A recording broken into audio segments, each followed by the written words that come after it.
Deus abençoe você e sua família. O vídeo de hoje tem como objetivo ajudar você a lidar com as dúvidas em meio à caminhada. Como a gente administra, a gente lida com as nossas dúvidas em meio à nossa jornada de fé. E como nós podemos ajudar aos nossos amigos, aos nossos familiares que talvez estejam passando por momentos de dúvida e de dificuldade em ampliar o seu relacionamento com Deus. Esse é o objetivo do vídeo de hoje. Para isso, eu gostaria de convidar você a abrir a sua Bíblia, se você tiver uma à sua disposição, no livro de Lucas, no capítulo de número 7. Lucas 7, quero convidar você a ler comigo. Eu vou contar a história de João Batista e de Jesus. Lucas 7, no verso 18 a 35, diz o seguinte: Os discípulos de João contaram a Jesus aquilo que João Batista tinha falado a eles. E João mandou uma pergunta ao Senhor: És tu aquele que haveria de vir ou devemos esperar outro? Dirigindo-se a Jesus, aqueles homens disseram: João Batista nos enviou para lhe perguntar: És tu aquele que haveria de vir ou devemos esperar algum outro? Naquele momento, Jesus curou muitos que tinham males, doenças graves e espíritos malignos, e concedeu visão a muitos que eram cegos. Então ele respondeu aos mensageiros: Voltem e anunciem a João o que vocês viram e ouviram. Os cegos vêm, os aleijados andam, os leprosos são purificados, os surdos ouvem, os mortos são ressuscitados, e as boas novas são pregadas aos pobres. E feliz é aquele que não se escandaliza por minha causa. Depois que os mensageiros de João foram embora, Jesus começou a falar à multidão e a falar acerca de João. O que vocês foram ver no deserto? Um caniço agitado pelo vento? Ou o que foram ver? Um homem vestido de roupas finas? Ora, os que vestem roupas finas estão no palácio. Afinal, o que foram ver? Um profeta? Sim, eu lhes digo, mais que um profeta. Este é aquele a respeito de quem está escrito: enviarei o meu mensageiro à sua frente e ele preparará o teu caminho diante de ti. Eu lhes digo que entre os que nasceram de mulher não há ninguém maior do que João. Todavia, o menor no reino de Deus é maior do que ele. Todo o povo, até os publicanos, ouvindo as palavras de Jesus, reconheceram que o caminho de Deus era justo, sendo batizados por João. Mas os fariseus e os peritos na lei rejeitaram o propósito de Deus para eles, não sendo batizados por João. A que posso, pois, comparar os homens dessa geração? Prosseguiu Jesus. Com que se parecem? São como crianças que ficam sentadas na praça e gritam umas às outras: Nós lhe tocamos flauta, mas vocês não dançaram. Cantamos um lamento, mas vocês não choraram. Pois veio João Batista, que jejua e não bebe, e vocês dizem: tem demônio.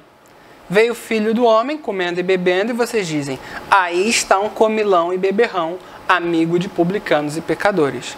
Mas a sabedoria é comprovada por todos os seus discípulos. Eu li um texto que fala acerca de João Batista e de como Jesus reage a uma dúvida que João Batista tinha acerca de Jesus. Quem era João Batista? João Batista era um grande profeta, um enviado de Deus, um mensageiro de Deus a preparar o caminho para o Senhor, a ser um instrumento para que as pessoas se arrependessem e preparassem os seus corações, tivessem os seus corações preparados para que Jesus viesse e anunciasse o reino de Deus. Esse homem, como um profeta, como um homem de Deus, como um homem justo que é, denunciou um pecado que estava sendo cometido por Herodes. Herodes estava se relacionando com a mulher do irmão dele, Herodias. E João estava claramente anunciando que isso era errado. João foi colocado preso por isso. E João estava na cadeia. Enquanto isso, o ministério de Jesus estava sendo ampliado E o nome de Jesus estava sendo cada vez mais conhecido por aquele povo, enquanto Jesus fazia milagres, curava os enfermos e anunciava o reino de Deus. Nesse momento, então, o texto onde a gente está lendo, João Batista está preso. Está preso porque está fazendo o que foi certo. E pergunta: será que esse Jesus é mesmo o Jesus que estava preparado para vir? Era Jesus o Messias? E ele faz com que os seus discípulos perguntassem a Jesus sobre isso. Por que é importante falar isso e por que é importante pensar sobre isso, sobre questões de dúvidas? O primeiro ponto importante é que grandes homens de Deus tiveram dúvidas em meio à sua jornada de fé. Isso é importante porque às vezes há a ideia de que ter dúvidas ao meio da caminhada, dúvidas acerca da Bíblia, dúvidas acerca do relacionamento com Deus, dúvidas acerca do relacionamento deste crente com outros irmãos e com a igreja, diversos tipos de dúvidas, são marcas apenas de fraqueza. Isso não é verdade. Grandes homens de Deus apresentaram e enfrentam grandes dúvidas de fé, grandes crises de fé, momentos onde eles têm dificuldade de crer. Por que isso acontece? Isso acontece porque existem dúvidas naturais. Afinal de contas, nós vivemos pela fé e muitas vezes não é tão simples pensar de que devemos mudar a nossa vida, mudar a nossa dinâmica, nos submetermos a algo que nós não vemos.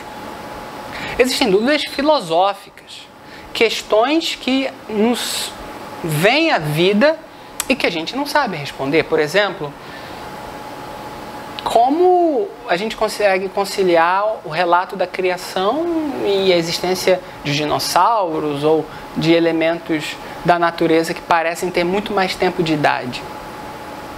Ou, se Deus fosse tão bom, se Deus é bom, porque existe sofrimento no mundo? Essas perguntas não são perguntas que podem ser desprezadas.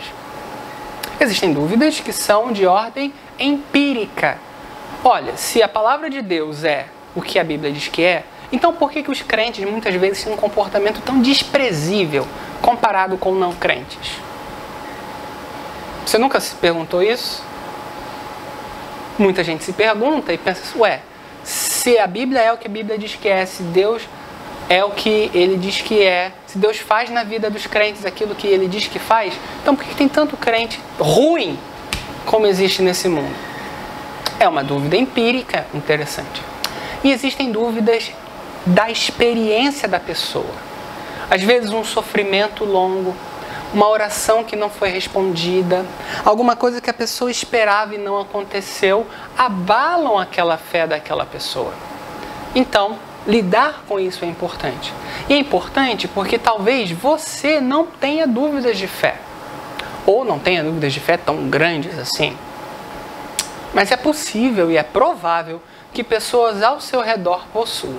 Talvez os seus amigos, talvez familiares seus, talvez pessoas da sua casa, jovens, netos, filhos, que olham, por exemplo, para a Bíblia, que olham, por exemplo, para aquilo que a igreja faz, olham, por exemplo, o comportamento dos crentes e de alguma maneira têm dúvidas de fé. Como é que Jesus nos trata? Jesus não nos despreza, apesar das nossas inconstâncias, das nossas fraquezas e das nossas dúvidas. Porque é interessante, João Batista vem com uma dúvida que é trazida pelos discípulos de João. Jesus responde e aí os discípulos vão embora. E o que Jesus faz com João Batista? Ele mostra para o povo que estava ao redor dizendo, olha, vejam João Batista. Vejam o quanto João Batista é um profeta de Deus. Mas ele também aponta para o povo. Ele, dos nascidos de mulher, ninguém foi melhor do que ele. Mas, no reino de Deus, por Jesus, o menor no reino é maior que João. Como isso é possível? Isso é possível por Jesus. Isso é possível porque aquele que é o menor no reino de Deus, seja como isso possa se dar, é assim por causa de Jesus. Então, Jesus não nos despreza, Jesus ouve, Jesus responde, mas Jesus sabe também a motivação do nosso coração. Depois, o texto fala e foca nos fariseus e foca também nos mestres da lei. E aí Jesus conta uma história e diz assim, olha, vocês estão como as crianças que diziam o seguinte, cante uma música bonita e elas não dançam. Cante uma música triste e nós não vamos ficar tristes. E aí ele conta a história. João Batista não comia nem bebia e vocês diziam, tem demônio. Aí vem o Filho do Homem, come e bebe. Vocês são um comilão e um beberrão. Mas a sabedoria é mostrada comprovada pelos discípulos. O que Jesus está dizendo? Olha, o João Batista, ele tinha uma dúvida legítima. Ele tinha uma dúvida honesta. Ele tinha dúvidas corretas. Talvez uma dúvida motivada por uma visão errada, talvez uma dúvida pelo cansaço da vida. Já os fariseus e os mestres da lei, as dúvidas deles, as dúvidas deles eram apenas desculpas para rejeitarem a Cristo. E Jesus mostra isso claramente. Então ele usa uma figura daquele contexto que era uma brincadeira que as crianças faziam. A brincadeira é, ou eles fingiam que estavam no casamento, ou fingiam que estavam no enterro. Então, quando se cantava música alegre, eles fingiam que estavam no casamento. E aí brincavam com a cerimônia do casamento daquela época. Se cantasse uma música triste, eles simulavam que estavam em um enterro. E aí faziam como se estivessem em um enterro naquela época.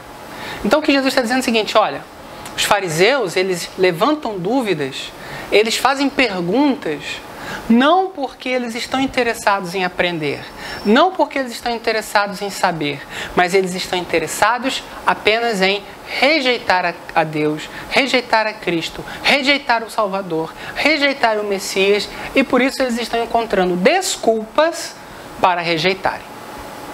Por que isso tudo é importante? Porque da mesma maneira como naquele tempo, existe em nós, existe nas pessoas ao nosso redor dúvidas.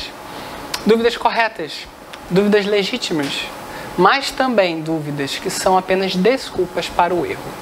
Então, baseado naquilo que Jesus fez com João, e que ele nos chama também a fazer com as pessoas, e que nós devemos fazer com ele, como nós devemos lidar com as nossas dúvidas e com as dúvidas de outras pessoas acerca do relacionamento delas com Deus, com a Bíblia, com a igreja. Em primeiro lugar, para você que possui algum tipo de dúvida de fé, talvez você não admita para ninguém, talvez seja uma questão só entre você e Deus, mas talvez você possua questões que você tenha dúvidas de fé e talvez nunca tenha falado isso para ninguém.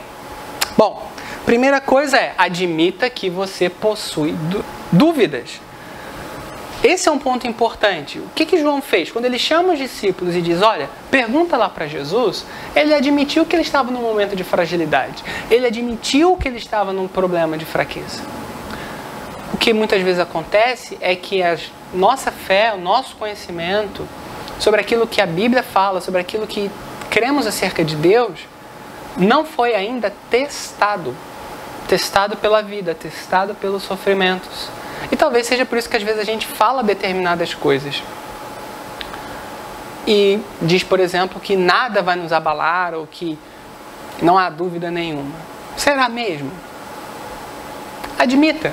Admita que talvez você tenha alguma questão acerca da igreja que você gostaria de entender melhor. Admita que talvez você tenha alguma questão da sua caminhada de fé que você tem dificuldade de lidar. Talvez um comportamento que você é chamado a fazer, mas você não quer fazer. E você muitas vezes não entende por que tem que fazer. Admita que você tem dúvidas. Esse é o primeiro ponto. Segundo, duvide de suas dúvidas. Como assim? Veja, você pode ter dúvidas corretas, legítimas. Mas dentro de toda dúvida correta e legítima, tem uma ponta de alguma coisa que pode não ser legal. No caso específico de João, talvez, ele esperasse que o caminho dele fosse diferente. E aí a dúvida é legítima acerca do Messias, mas às vezes a dúvida é acerca dele, João. Porque às vezes a visão que ele tinha não se cumpriu. Um texto bíblico que fala muito sobre essa questão de fé e dúvida é o Salmo de número 73, que conta a história, o Salmo de Asaf, onde Asaf vê o ímpio e vê o ímpio prosperando. E vê ele, um justo, alguém que serve a Deus, passando por dor e sofrimento todo dia, como ele diz no texto. A pergunta que a gente pode fazer para o texto é a seguinte: ok, ele tem essas dúvidas. E aí o texto continua no Salmo 73, até que ele chega no templo de Deus, até que ele olha para Deus, ele vê a realidade, ele entende o destino dos ímpios, ele entende o destino dos justos.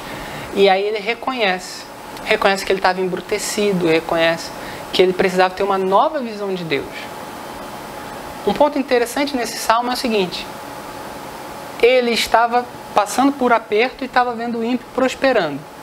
Agora, e se ele estivesse bem e o ímpio estivesse bem? Será que ele teria a mesma postura? A gente não sabe. Mas é importante ter isso, porque talvez as nossas dúvidas, elas sejam dúvidas que a gente esconde os reais interesses, ou esconde o nosso pecado, esconde a nossa incredulidade.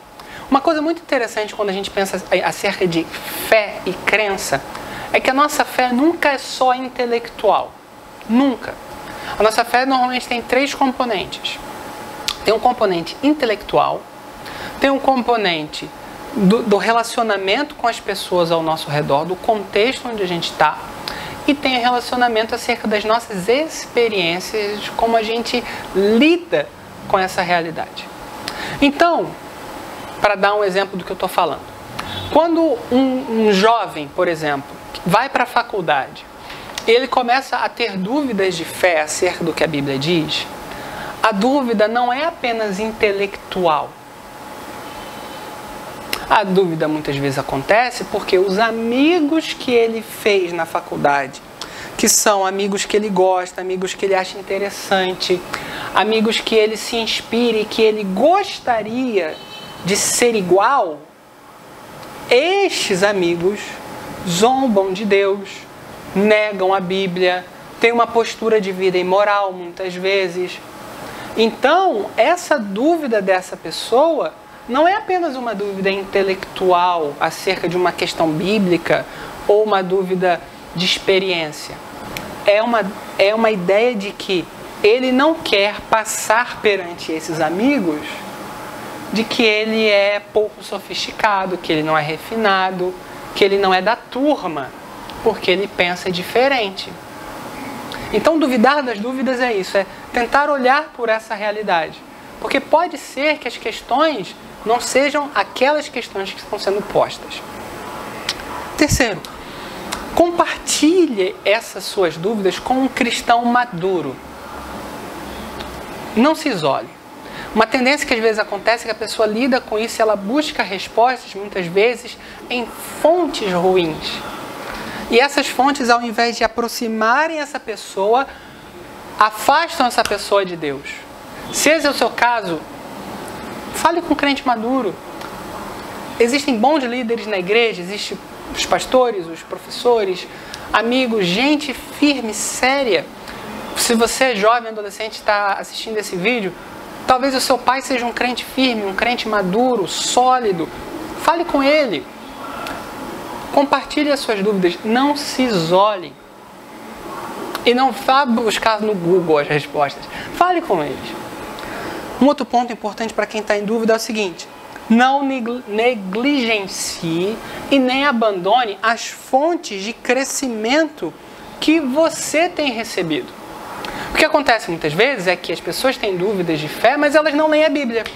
Elas têm dúvidas de fé, mas elas não participam da escola de crescimento bíblico. Elas têm dúvidas, mas elas não vêm aos cultos, elas não buscam respostas. Aí fica difícil a dúvida ser sanada. Não negligencie as fontes de fé. Muitas das suas dúvidas, às vezes, são facilmente respondidas com uma leitura bíblica.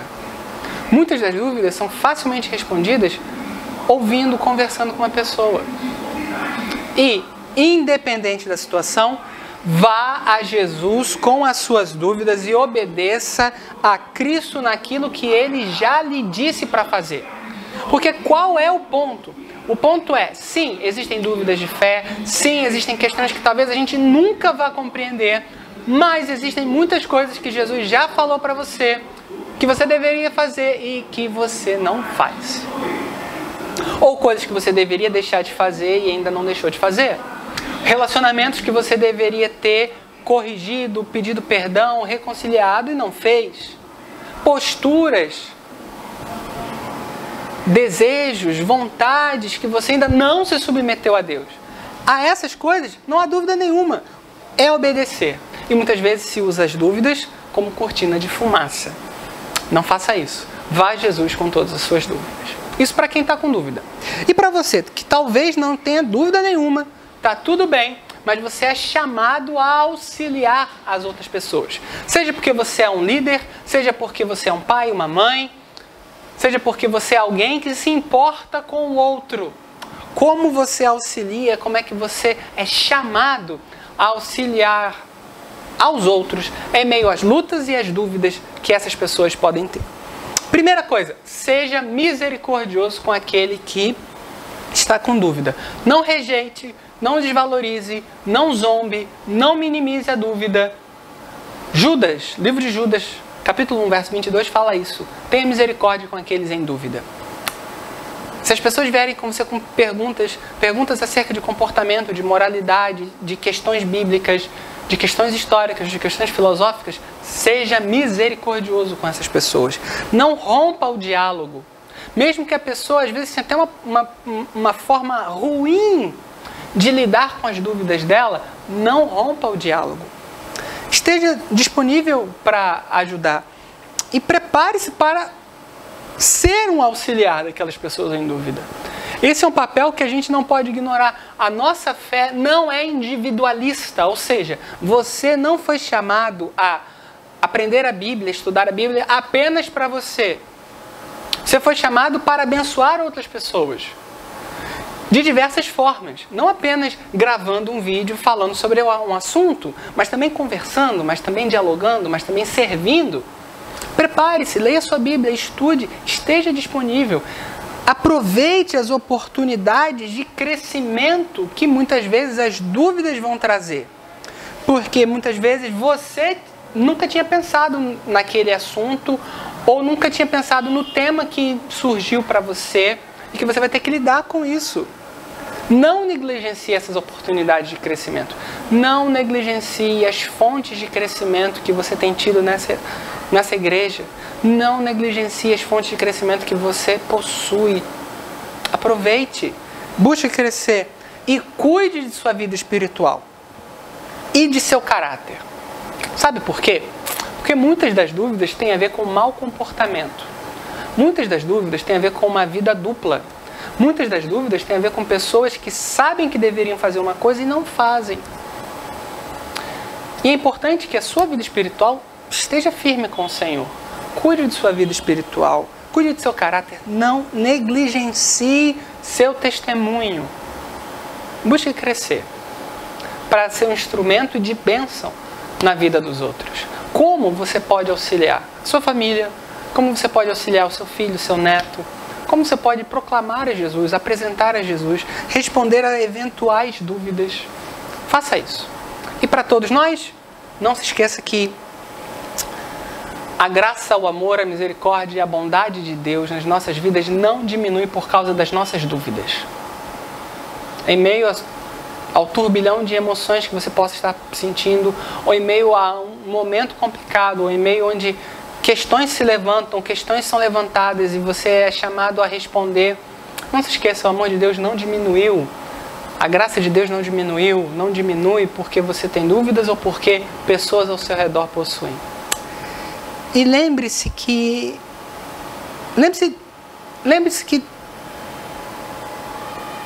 Jesus fez por você na cruz. Lembre-se de tudo que Ele já fez na sua vida. Proclame e anuncie o que Cristo fez, porque foi isso que Ele fez. Ele não disse apenas responder, ele falou, mostrou, olha, veja o que Jesus fez. Veja o que Ele estava fazendo. Confie no Senhor, porque a gente não vai entender tudo o que vai acontecer. A gente não vai ter um entendimento de todas as coisas na vida. A gente não vai ter um entendimento de por que determinadas coisas aconteceram comigo e não com os outros. Ou porque essa situação ocorreu, ou porque esse texto é assim, ou porque essa realidade está...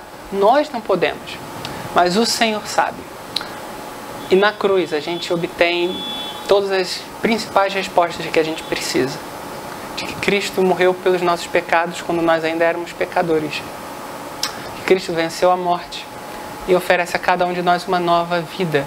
E nos chama a viver, a obedecer, a confiar no Senhor, apesar das circunstâncias, apesar das situações e apesar das dúvidas que possam surgir em meio à caminhada. Que Deus abençoe você, que você possa ser um instrumento de bênção, possa ser um instrumento de honra a Deus, você possa ser alguém que auxilie e cuide para que mais pessoas se aproximem de Deus e cresçam no seu relacionamento com Deus. E que Jesus possa ser o seu Senhor, que você possa obedecer, que você possa viver para a honra e glória do nome de Jesus. Deus abençoe sua vida, Deus abençoe sua família, que Deus lhe dê a paz que você precisa.